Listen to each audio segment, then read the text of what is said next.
It's always incredibly nerve-wracking installing a sculpture, because you never quite know if things are going to go smoothly and whether the weather's going to play a part. And actually first thing this morning at 6 o'clock when I got up and looked out, it was heavy snow, and it's a glorious dry day, which was absolutely perfect for installing the piece.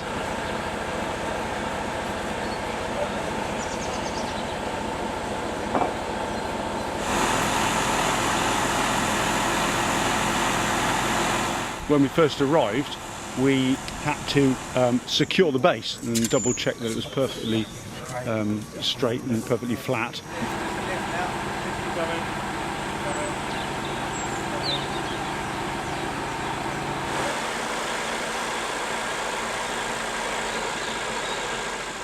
When the first piece was put in, that in effect determines the angle of the sculpture to the rest of the piece and the way Mary and the Christ child is looking. So before we came today, I'd marked the stone on the lower piece to show that is the angle of that she's looking, and so we set it to that and then built it around this small pencil mark.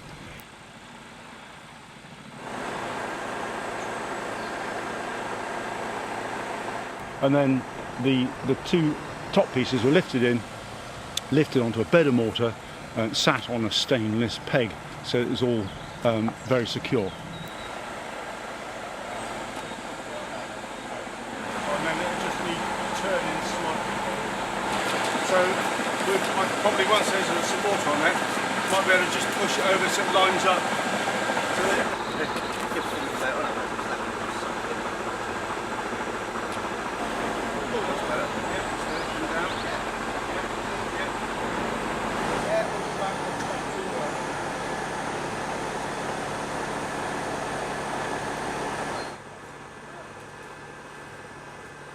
Then the joints are just gently mortared with a fine mix of stone dust, the actual stone that I produce, carving it, with a very small amount of white cement.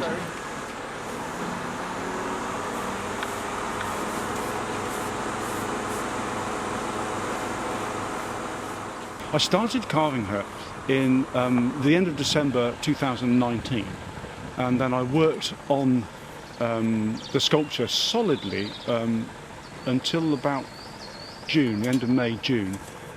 So lockdown was a mixed blessing. It meant that I had no interference at all, and I could work solidly on this sculpture, which was a great delight. But it meant I couldn't really finish it until nearer the installation time, and the true finishing will be tomorrow when I come back and put the final touches. Watch! It's close, isn't it? Thought I was going to lose my foot then. Ready? Oh, yeah, sorry, focus on the sculpture. I didn't keep coming, keep coming over, Right. Down. Right, twist before you drop it. And then, that's it. And then we can push it over, I think. Lovely. So it's got to go. Right? Yeah. Yeah, brilliant. It's got to turn more. Yep, that's it, I think. Go. Yep, I think that's it.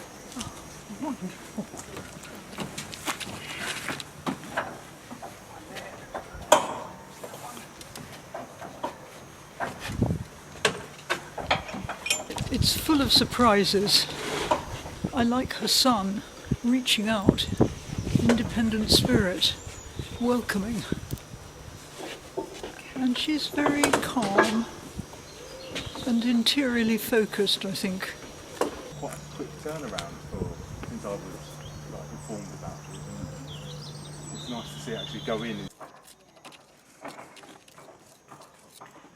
I'm much more delighted than I anticipated, and I was enormously looking forward to it coming together.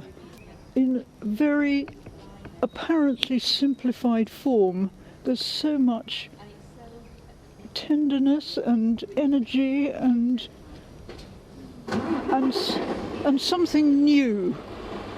You know, Jesus isn't going to be held back. Her son's going to go places. And she's looking from a bit of a distance. She's looking inwards, but Yes. when you get close, she's also looking at you. Yes, that's the idea. I mean, I like the idea that she's sort of pondering it in her heart. Yes. But at the same time, she looks directly out at you as you walk down towards the convent. Yes. And the rolled up sleeves. Yeah, I love that. Yeah, she's carrying a lot of tasks. She is. Yeah, she is.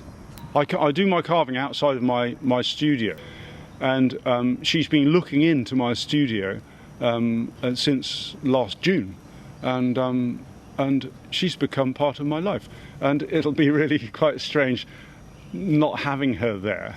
I think there's something about, as a sculptor, when you're working on life-size or slightly larger than life-size figures, they do have a real sort of presence.